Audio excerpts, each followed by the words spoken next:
This is Seamus Fogarty. I'm sitting on my arse in my house in London, and I am thinking about what I'm going to answer to these questions. Johnny's very kindly given me some guidelines.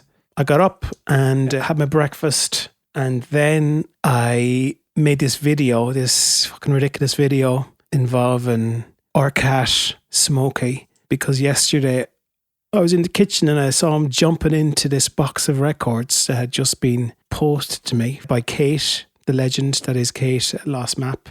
3 boxes of my newly reissued debut album, Goddamn You Mountain. And I saw fucking Smokey the cat in the box and I was thinking, Jesus Christ, that's fucking gold. So I videoed it, and then I did a little video of myself listening to the vinyl, which sounds fucking beautiful actually. So that's a relief. And then through the miracle of technology, I whittled it all together. Do you whittle things together? I put it all together into this fucking ridiculous video and put it up on Instagram and Facebook this morning as a way of advertising the reissue, and also that I have these shows coming up, and that's kind of my life really. So I try not to think about it too much. And then after that, I went to the library and got 3 books with my daughter. And that's it. And now I'm doing this, and that's been my day. Little mama, won't you let me into your bed?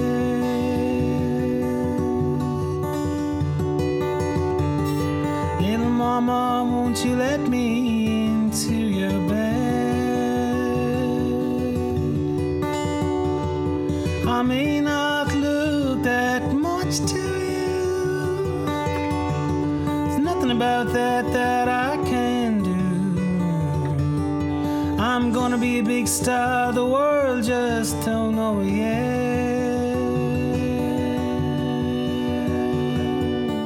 I say I'm from the west of Ireland, County Mayo. I grew up, I suppose you would say, in the middle of nowhere really, in the countryside, about 4 or 5 miles from the townland of Swinford. Musically, I grew up first of all playing traditional Irish music, playing tin whistle and a bit of fiddle. When I was about 8 or 9, I guess, my sister started learning the guitar, and I just kind of stole the guitar off her and started playing it. The fiddle and the tin whistle kind of fell to the wayside a bit. Just loved playing the guitar. I think I had a band with my brother when I was about 10 or 11 where I was playing the electric guitar and he was playing the accordion. I used to love like Smashing Pumpkins and Rage Against the Machine. Then my brother went off to college in Dublin and bringing back all these kind of cool albums by Pavement and Smog. And also I kind of started getting into electronic music a bit. I started listening to lots of kind of Aphex Twin, kind of weirder stuff like Otecker. But also I think the traditional Irish thing kind of stuck with me, even though I kind of let it dwindle, shall we say. I travelled around a bit. I lived in America for a little bit and started playing in bars over there, and I lived in Berlin for a bit and played in bars there. I met these experimental kind of noise people that used to do all sorts of interesting things, and that was really inspiring. Then I came back to Ireland kind of in my mid to late 20s, and I lived in the middle of nowhere again for a while and started kind of write my own songs. And then I moved to Limerick and I built a little studio there. All these influences kind of came together, I suppose.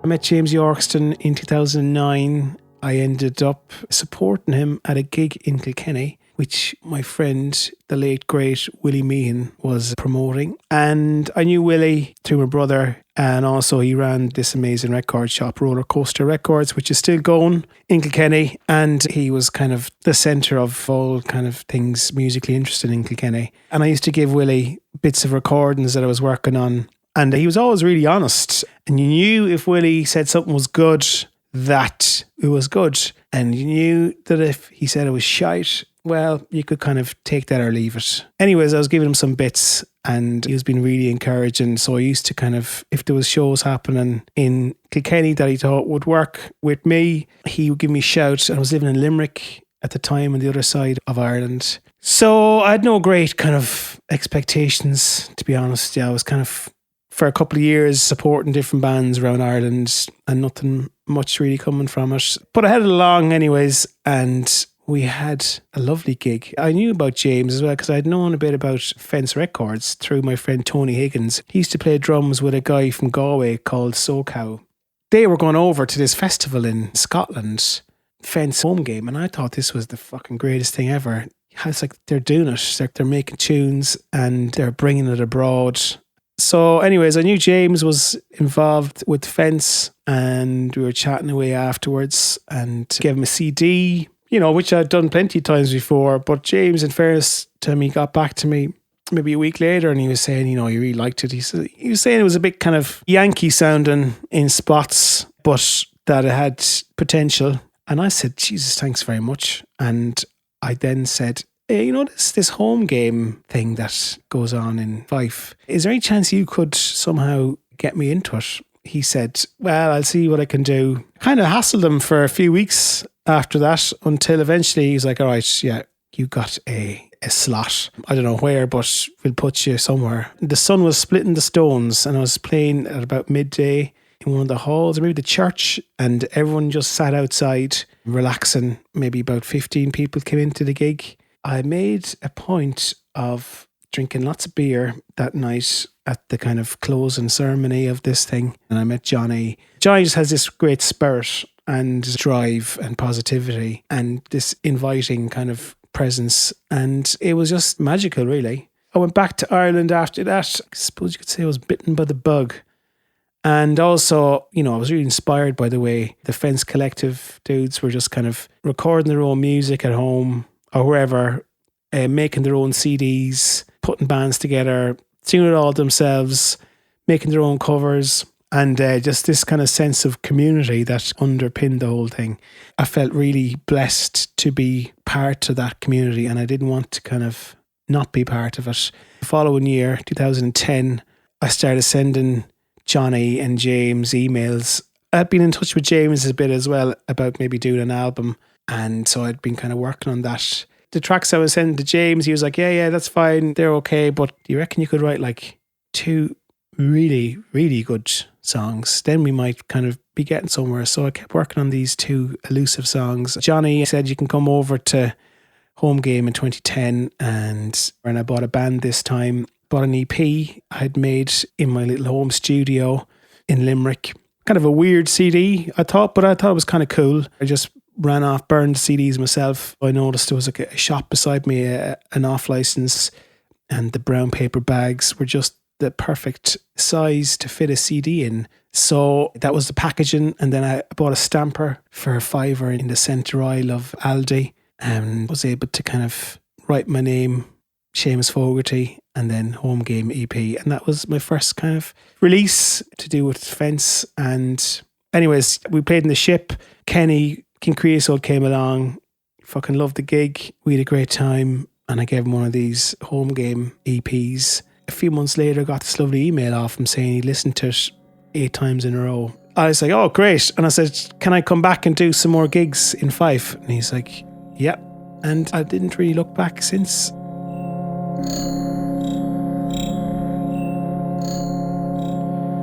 Out my window, there's a road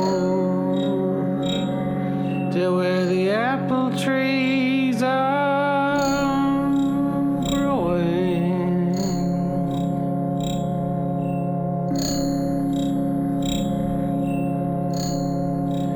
We were alone a while,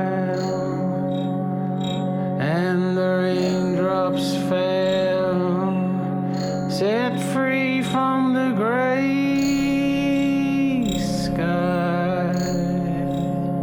Don't want to sound like fucking Bon Iver here, but actually I did rent a cottage in the middle of nowhere, and it was a beautiful wooden cottage. And I was teaching in Limerick at the time, maybe like 3 days a week. And then I just spent like 4.5 days a week just solidly in the cottage recording. And as I said earlier, I needed these brown paper bags from the off license to make the EPs. So that meant I had to keep buying lots of wine. It was in Casconnell, a tiny little village outside Limerick, right beside the River Shannon. Obviously, everyone will know that's the biggest river in Ireland.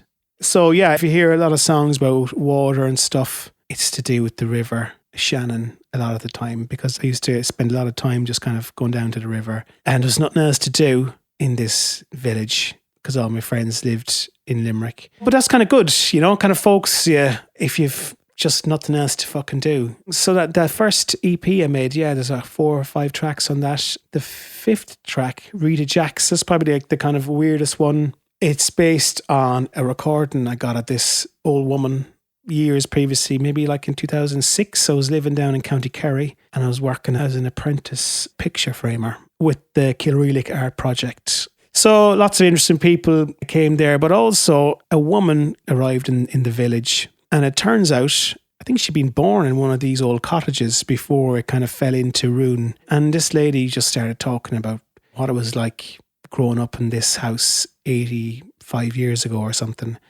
And she talked for about 4 hours. But it was amazing. It was beautiful. That's something that I was interested in anyways, this kind of idea of archiving stuff. And it's something that I've been doing in Mayo as well, and recording different people I'd grown up with of that older generation. So I took that recording and I plunked it together. A friend of mine was involved with some kind of art exhibition down in Cork and said, you should make a piece for it. So I took that recording of the old lady and played this old Irish slow air on the guitar. And then I fed the woman talking through all these kind of electronics and fucked it all up and then put it all back together again. And then when I was kind of making this EP for the home game, I was thinking, how can I make that into something that would fit, you know, outside of a fucking art gallery? And I borrowed this old MS-20 from my friend Enda. So I started recording lots of sounds that were coming out of this MS-20 and fucking around with patch cables. Didn't have a clue what I was doing.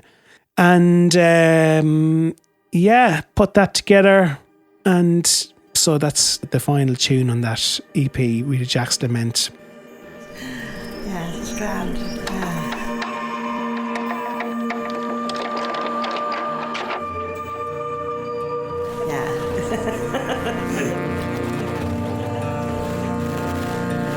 Lovely, beautiful. Rita Jack has stayed a good few years. Rita Jack.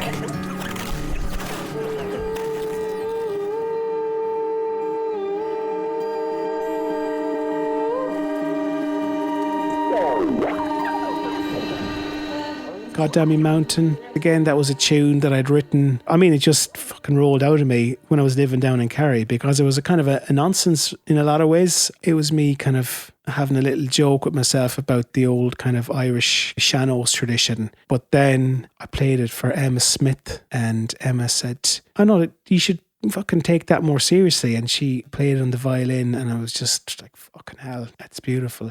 We recorded that live in my cottage. And we also recorded Little Mama, me and Emma, live in my cottage. Otherwise, on those 2 EPs, I was doing everything. But yeah, Emma was like this kind of incredible fairy dust, icing on the cake, whatever superlatives I can use, that just kind of brought everything somewhere different. God damn you, mountain.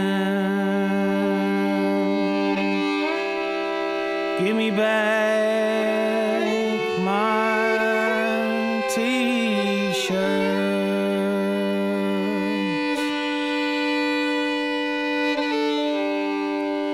Bad enough that I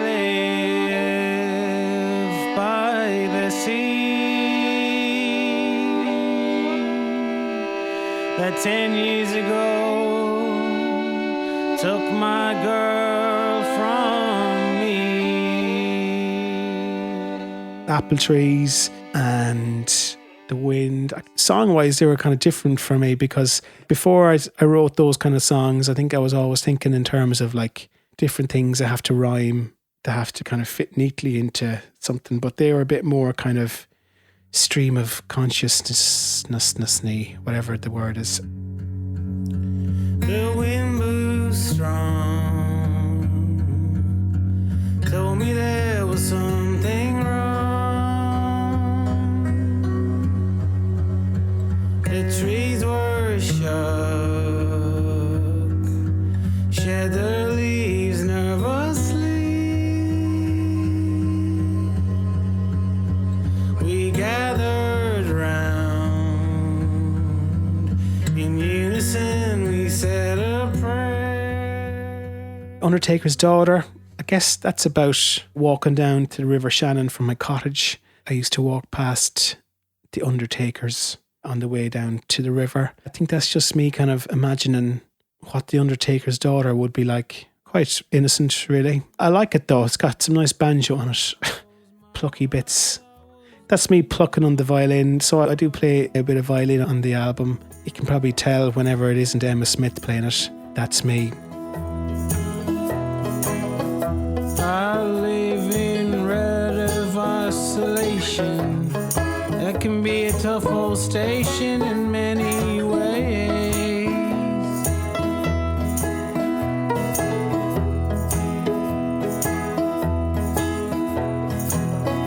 My nails are bitten, my legs are thin.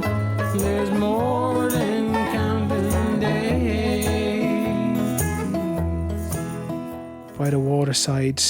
Again, that was just me sitting by the River Shannon, wondering what the fuck I was at with my life. I think my friend Giuseppe, we'd been having a chat earlier and something came up about Pinocchio. I think in Pinocchio there's a bit about someone getting eaten by a whale, so that made it into the song as well. And the shells on that song, I found those shells when I was on a little holiday down in Sneem, County Kerry, and we were trespassing on someone's kind of seaside or beachfront property, and I saw these shells in the sea and I dived in and got them.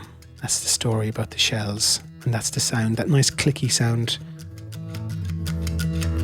Down by the waterside, there's a place where I sit and decide that my own well, it is truly run dry.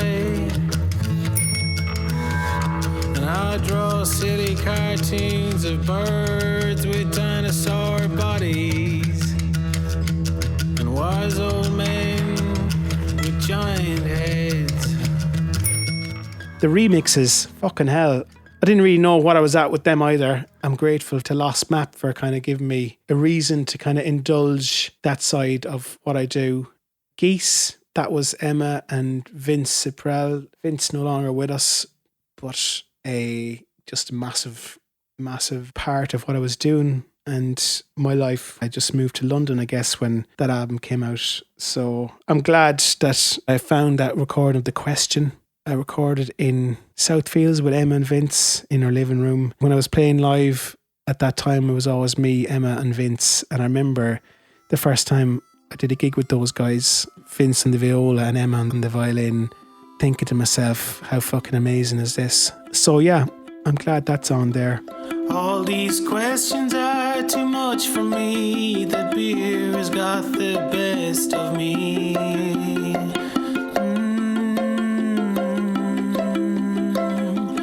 Like the answers that will not be found, the moths they circle round and round. This was the question on my mind.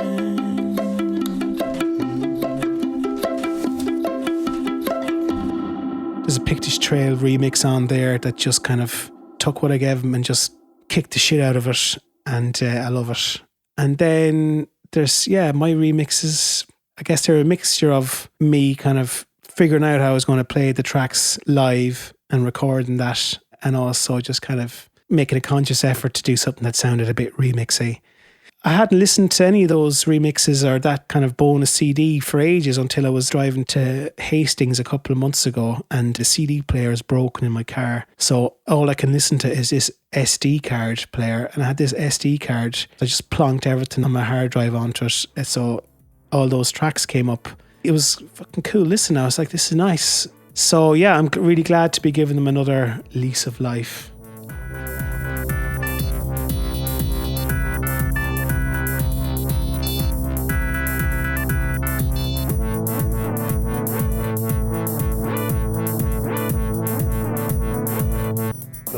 I would say you sit in the chimney there on the top and you can see the stars coming, big open chimneys. Yeah. And my mother used to do all the knitting, and then she had sheep, and then wash all the wool, and then she'd do the carding. It was much faster in those days because I wasn't worried about everything sounding kind of perfect. And if anything, I embraced the kind of imperfect nature of what it was that I was recording and making. I guess I've retained a bit of that as well, but I would be a bit more kind of like, no, that vocal isn't, fucking do that again. And, you know, when I listen to these tracks, I just can't believe it, how kind of ramshackle it sounds. But it doesn't really sound ramshackle, but just by, I guess, the standards that I've set myself today, which I don't know if that's necessarily a good thing, but that's for another podcast. And I remember saying to Willie Meehan, my friend Willie, who had set me up with that gig with James Yorkston, 3 or 4 years earlier. I remember saying to him that I think Fence Records is going to release an album. And Willie was like, no fucking way. He just couldn't believe it. It was amazing to kind of go from writing these little songs and playing a few gigs and supporting people and then kind of getting on stage in Scotland to releasing an actual album. I couldn't believe it. I still can't really believe it. But anyways, there you go.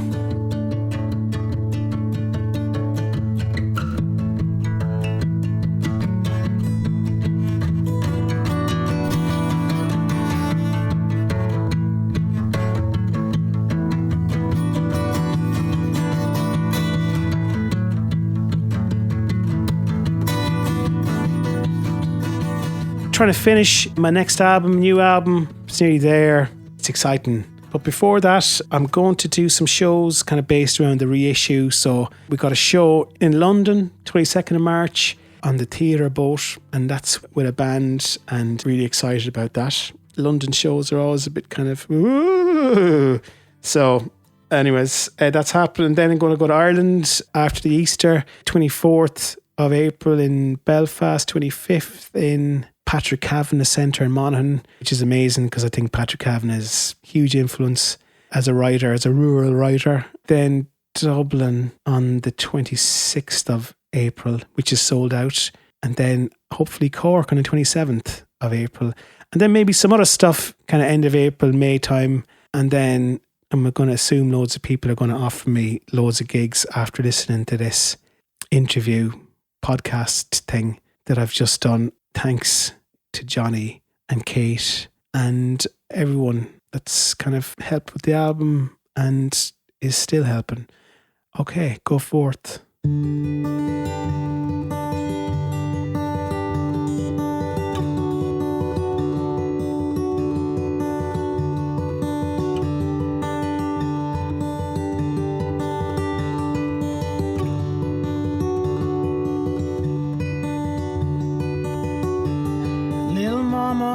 Won't you let me into your bed?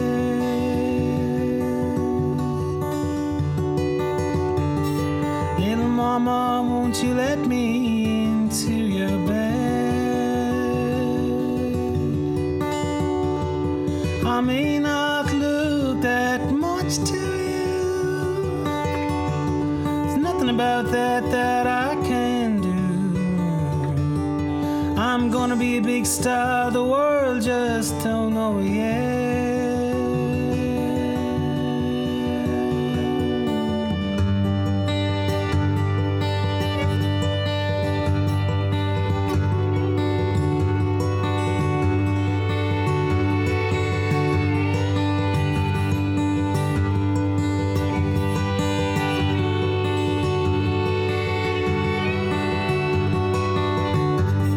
Little mama, I'm down on my knees.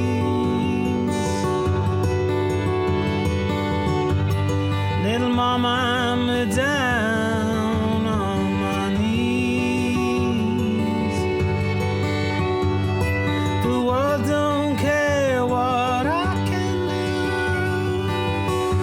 All I got left is this love for you. Little mama, won't you say you'll marry me?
Little mama, don't let my soul float away.